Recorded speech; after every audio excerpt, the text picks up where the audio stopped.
शाहूवाडी तालुक्यातील मलकापूर येळाणे मार्गावर 3 दुकानात घुसून अज्ञात चोरट्यानं मोबाईल, सीसीटीव्ही, वायफायचं साहित्य आणि 25,000 रुपये चोरून नेल्याची घटना घडली आहे। एकाच वेळी 3 दुकानं फोडून चोरट्यानं शाहूवाडी पोलिसांसमोर आव्हान निर्माण केलंय।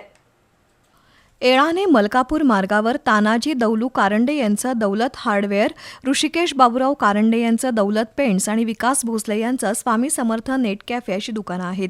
शनिवारी मध्यरात्रीच्या सुमाराला दुकानांच्या मागील बाजूचा पत्रा उचकटून अज्ञात चोरट्यानं आत प्रवेश केला।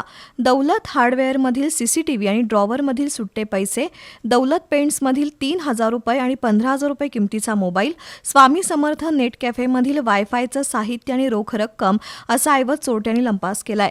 दरम्यान दौलत हार्डवेअरमध्ये मागील काही दिवसांपूर्वी चोरी झाली होती। त्या चोरीचा शोध लागायच्या आतच पुन्हा त्याच दुकानासह परिसरात अन्य दुकानात चोरीच्या घटना घडल्यानं आश्चर्य व्यक्त होतंय। दरम्यान दुकानापासून काही अंतरावर राउटर सापडलाय।